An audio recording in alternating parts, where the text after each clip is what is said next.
Thank you for joining me. Today's tutorial is going to be rainbow cake. This is just a little rainbow layer cake. I'm using all the same colors I did with the rainbow lollipops. This just has a little bit more translucent added to all the colors. So if you have color left over from your rainbow lollipop that didn't go into your cane, just add a little bit of translucent to each color. I do have a written tutorial for this already prepared, so I am going to add that in the notes as soon as possible. It will be sometime today. So basically, I have a sheet of white Primo rolled out. I'll show you that. This is for the outside of the cake. And for the inside of the cake, I have one of each color. And I cut them with a circle. This is the second thickest layer of the pasta roller, and I just cut the circles out. You can roll them into balls and press them flat, but to get nice even layers of cake, I suggest doing this instead, where you roll it out and then cut them. So let's get started. For my bottom color, I use the purple. And you try to center each layer over the first layer, so hopefully it will be straight and not too crooked. It's best to sit straight over your project to do this, if you can. That way you can look down bird's eye view and place them better.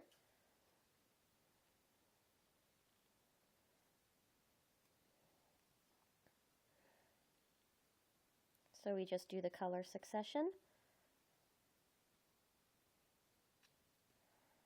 This is based more off of the color wheel than the actual rainbow.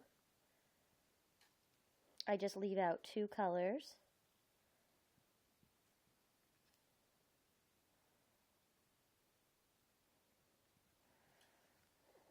So here we go. So these are the different layers of our cake. I go ahead and roll it to kind of help flatten that edge. And I am also, I cut this after in my actual cake tutorial.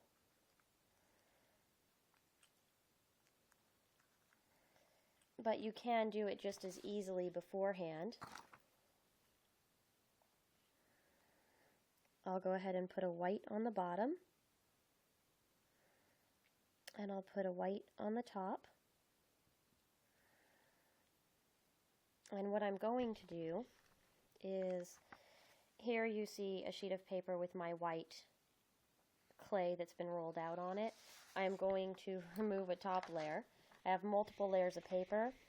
This helps keep my white clean.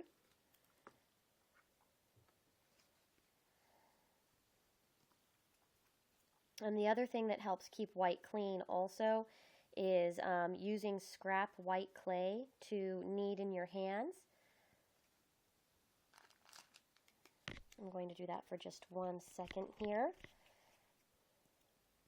I've been touching the camera, and I touched the cookie cutter, and everything you touch between the clay will get the little dust and lint on your hands. I'm just trying to minimize it, so hopefully I don't have to throw this little cake away.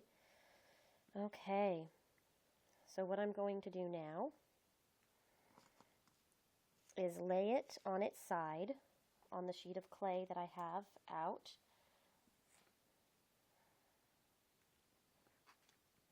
And I trim off the edge.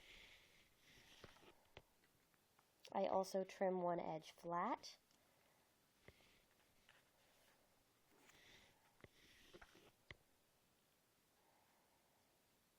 And then I cut along the top in as even of a strip as I can. And I roll the clay till it meets, and then I trim off that edge. Yeah, even just touching the blade now, I'm getting lint all over my fingers.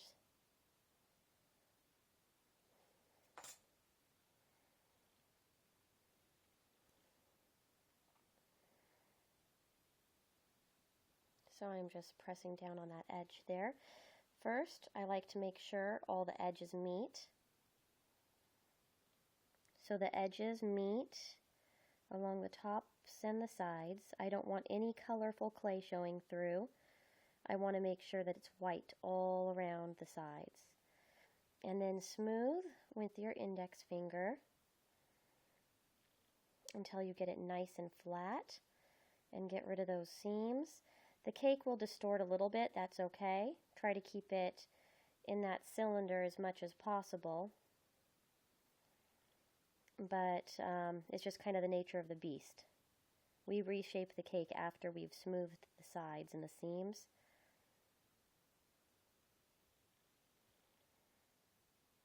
It will distort less if you let the under layers sit for a while, but with the type of topping I do to this cake, I find it doesn't really matter too much. I'm going to be using my clear extra fine glitter again, and that covers up some imperfection. So I'm just turning it to help shape again. And you could always put a slice. You could slice it with the clay blade here when you're taking out your slice to help disguise that seam if you want. If you're patient, you could get rid of the seam altogether by continually smoothing it back and forth. You can completely get rid of that seam. It just takes a little bit of time and patience. Now that we have them smoothed over, I roll it on its side to continue getting that nice cylindrical look.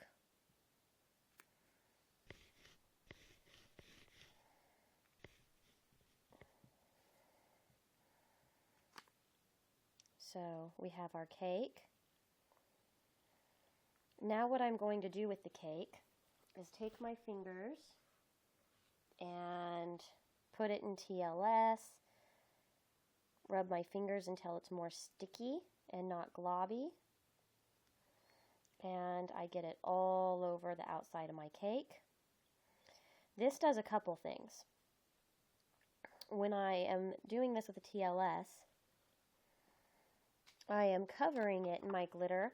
Now I'm using clear glitter here, but this would actually look good in lots of different colors of glitter.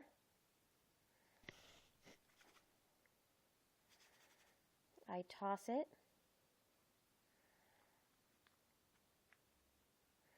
And what this does is, if you're able to do this before you get your white covered in lint, it will keep more lint from sticking. You can just brush it off later. So there we go. So that's the outside of my cake.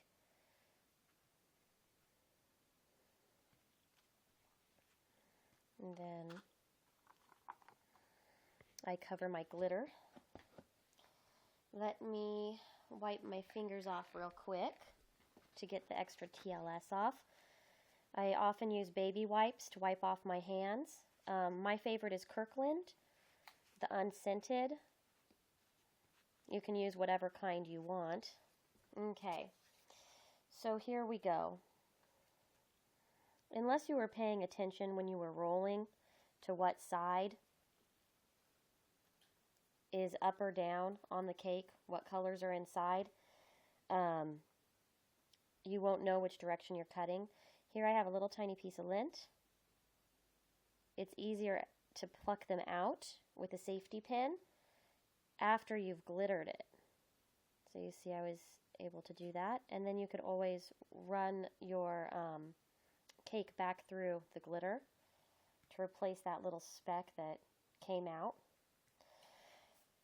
Okay, so now if you want, and you wanted this to be more of like a dollhouse sort of a cake, you could just remove a slice or two and texture the insides. I actually just do cake slices. I get 6 slices the way that I do my cuts. And then if I wanted to do a dollhouse thing, then obviously I just cut a wedge out. But to keep it even slices, I try to lean directly over half, and I go straight down. So there are our layers inside. And I actually like my red violet on top.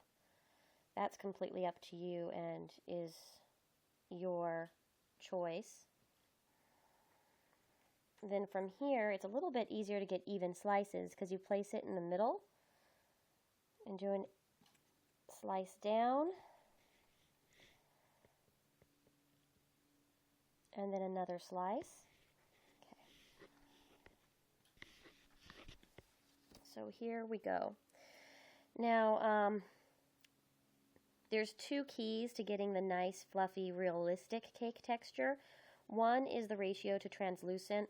Usually it's a third color to 2/3 translucent, all the way up to a quarter color, 3/4 translucent. With each color it will be a little bit different, and you have to experiment a little bit. What I like to do is whenever I mix a color to see if it's a good cake texture, I'll take a pinch off and I'll texture it, put it in the oven, and see how it cooks, because unfortunately, and then here's two examples of chocolate, but unfortunately you won't know how it bakes until after you've already baked your piece, and then it's too late to change it. So I suggest taking a little swatch and doing that. With this, I pretty much give you the ratios I use, so that's not as important. Now, I'm going to show you how to texture this, but I just made it so it might squish down a little bit. Your key to keep it from squishing is waiting at least an hour before you texture. You could always put it in the fridge to harden it up, or you can wait. I usually just wait overnight. I might start this in the evening, and then in the morning I'll go ahead and I'll texture it, because you want it to be a little bit more firm when you start texturing. I go in circles, and actually this is a good project to learn cake texturing on, because for cake texturing I find it works better if you do small circles and you overlap them. So you can start with one layer and do tiny, tiny little circles. If you're doing it right, you'll get little tiny pieces of cake crumb coming out.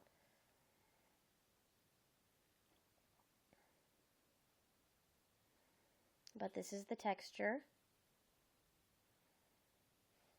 I'll do another color so you could continue to see the texture.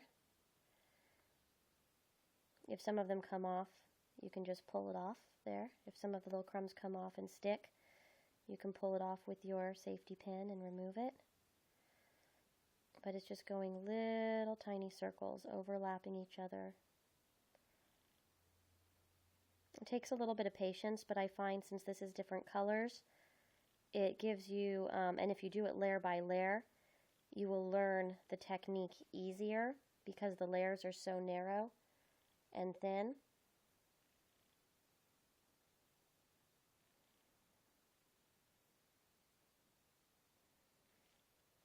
So, yep, we just continue. And then you'd go layer by layer down. So, let me go ahead and show you what that looks like finished. Here we have it textured already. This was using just the colors straight from the lollipops without adding any extra. I'll show you the difference. So you can see in the smaller slice I have here, and that's just more condensed and flattened, but when you look at that smaller piece of cake, it's just a little bit lighter. In person it's quite a bit lighter, but it had more translucent per color, and this one is the exact same ratio from the lollipops. I wanted to show you the difference. Okay, and then the last bit of my decorations for this particular one, I take my tiny circle cutter, but you don't have to do that. You can just make a tiny ball and smash it with your finger. Oops, that fell right on top of my other one. I usually do 3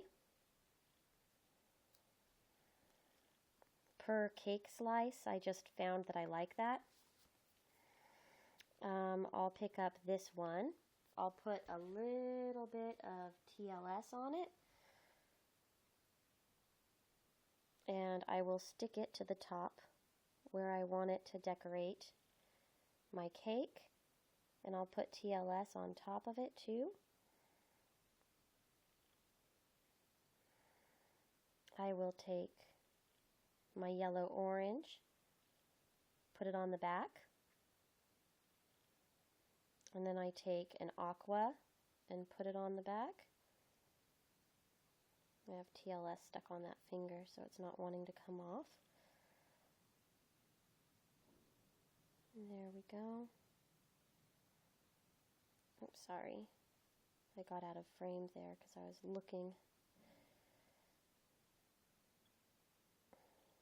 That one's not wanting to stick. I'll cut a new one.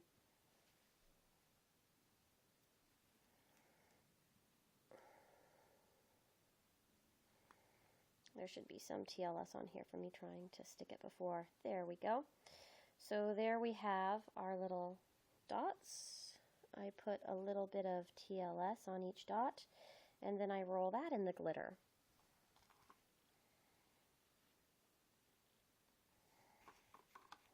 So from here it has the same decoration and the same frosty glitter on each side. From there I would bake it, and then it would be all done. So that's how I did this. I hope that you enjoy it. I'll be doing a couple more rainbow things. It's probably going to be after the weekend.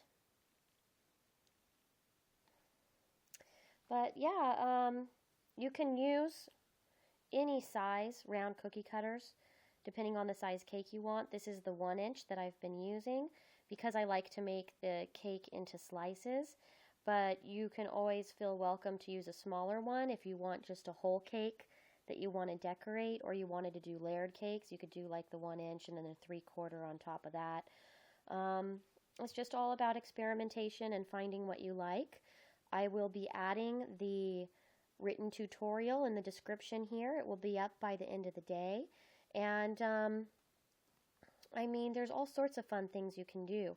If you remember that wavy blade we used for the lasagna, you can cut out a piece and you can decorate the sides of the cake with that before you cut it to give you kind of a rickrack look. And then do you remember the icing we did with the rainbow cane? If you twist it, you could even decorate the bottom with one of those if you didn't bake it first. So yeah, experiment. You could always do sprinkles. In the tutorial, I do have the way to make frosting that is the more like you traditionally see, the fluffy frosting. So with the TLS and the color, I show that as well. And in the tutorial, I actually do a very simple rose, because roses are fun to put on your cake too. So there is a little colorful rose that I have at the very end of the written tutorial. So take care. If you want to see more, please subscribe, comment, favorite, let me know what it is that you like to see the best. So that way, as I go forward, I have a better idea of what you like and what you dislike. And that could tailor what it is that I'm going to be making next. Thank you so much. Bye.